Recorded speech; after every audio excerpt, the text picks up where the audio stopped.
Greetings, gardeners. Seeing as that it's October and it's the month for Halloween, by request, I am going to tell one more ghost story. This story is a factual aspect of my life. This is actually an occurrence that I've recorded. The story has been told before by me in a past video, but it was incorporated into some other information, and so today I'm going to make it a standalone tale. The story is called Arguments with Dale. Dale was a college professor of philosophy. He carried in his brain the complete works of Plato, St. Thomas Aquinas, and Aldous Huxley. Two things I recall about Dale.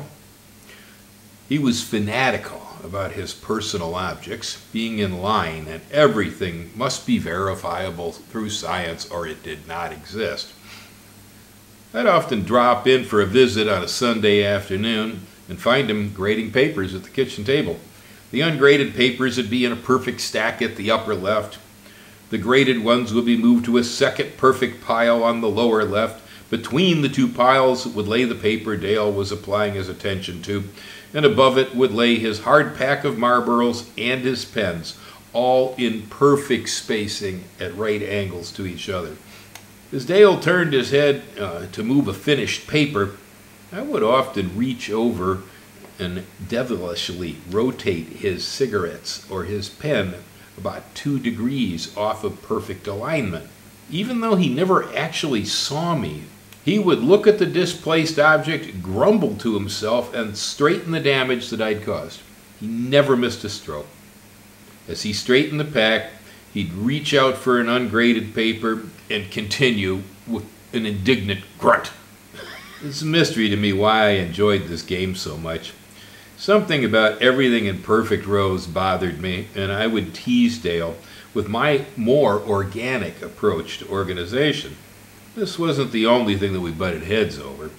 Throughout our relationship, we'd sit over beers or coffee and debate the nature of existence. This was a pleasure for both of us.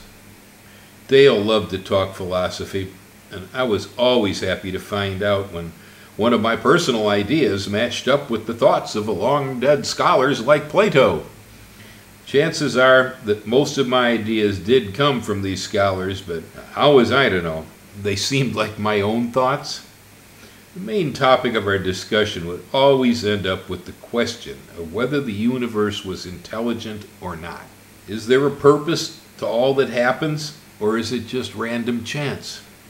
I would always take the side of the universe having a purpose and a plan. Dale would always claim that I could not substantiate my beliefs by science. So, in his point of view, everything happens by chance. My usual reply would be that I have the faith to choose between these 2 points of view, and that my faith goes to the universe being loving and aware. The opposite belief based on random chance just seemed too gray and too cold in a universe of striking beauty. After a spell, we would usually discuss the non-corporeal aspects of humans, the soul. As you can already predict, Dale would claim it had no scientific basis. Now, I had the idea of a soul drummed into my head throughout my early life. If I wasn't careful, mine was going to end up in eternal damnation. At least this was the truth according to my teachers.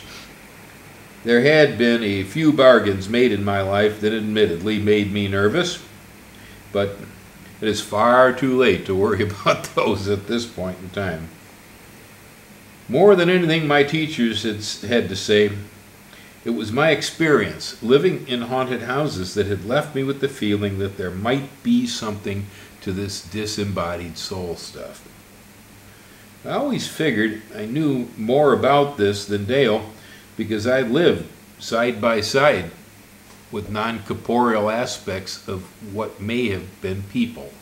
My experience isn't transferable to Dale, though, and our discussions would always end when the beer ran out. We would then agree to disagree Until next time. At another point in time, I was living in California while Dale was still back living in Wisconsin, teaching school. Dale would call me on the phone from time to time, and we would continue our discussions at a distance. One evening, Dale called me, and he seemed disoriented. At the time, I had no idea that he was using contact adhesive to put down tile with the windows closed during the winter. This might seem dumb, and I suppose it was, but at minus 35 degrees, you don't open the house windows in northern Wisconsin. Dale seemed to be asking me for help, but I could not figure out what to do for him. So I just said goodbye, went to bed. I'll talk to you in the morning. The next day, on returning from work, I was shocked when I found that the front door of our house had been left wide open. I was positive that I had closed the door. The paper boy would toss advertising papers onto my porch. I would ignore them to the point that I had over a dozen weather-worn papers in a random heap. The heap had disappeared, and it was replaced with an orderly grid pattern. Someone had been messing around with my papers? I remembered how I used to mess with Dale's stuff, and I felt somehow things had just been turned in reverse.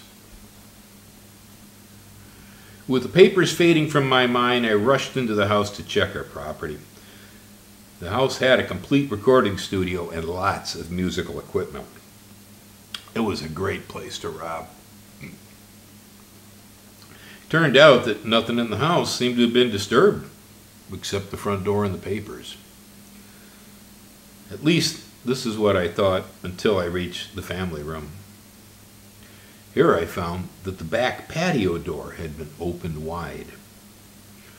It is possible that I may have left the front door unlocked, but not the back door too. I was now certain that someone had been in the house while I was gone. I sat down in a chair to survey the room. My eyes landed on the back step and my boots. The boots were standing nice and straight, side by side, in perfect alignment.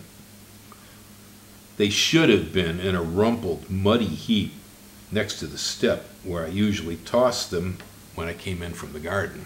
I had no chance to think before the phone rang, and a close personal friend of Dale's told me about how he had passed away last night. It had been a suicide with a deer rifle. The police figured that using the contact cement in the sealed house had put him into such a state of delirium that he had taken his own life. It turned out that I was the last person to speak with him, and they would be contacting me for an interview. I fumbled my way through the conversation with Gladys, offering my compassion, and got off the phone. My mind was reeling, but I had little doubt of what had happened. My problem was belief. Believing in a soul had just turned the tables on me. The little joke of moving the cigarettes on Dale was personal. We never spoke to each other about it, nor had we ever discussed it with anybody else. It was one of those Neolithic male acts of bonding that required only guttural grunting and acknowledgement. It appeared that Dale had died. Somehow, his soul had made the trip from the Midwest to the Pacific coast, where he had left both of my doors open to show he was just passing through, and straightened all the chaos in my space. I had my home straightened like only Dale could. The doors were now closed, but the cold wind was blowing through my soul. Death is just too mysterious for pondering. It eventually forms a thought loop that comes back to where we start, because It's impossible to know it until we experience death for ourselves. I felt blessed that I had such a friend who could point the way. It's as if Dale was letting me know that I had won that argument.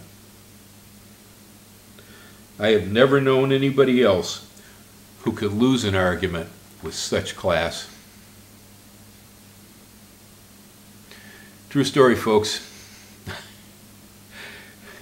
If you ever wonder why the Green Garden guy seems like he's a little bit off center, it's been a strange life. Yeah, well, welcome to the season of goblins and ghouls and ghosts. Happy Halloween, folks. Enjoy your Snickers bars. Aloha.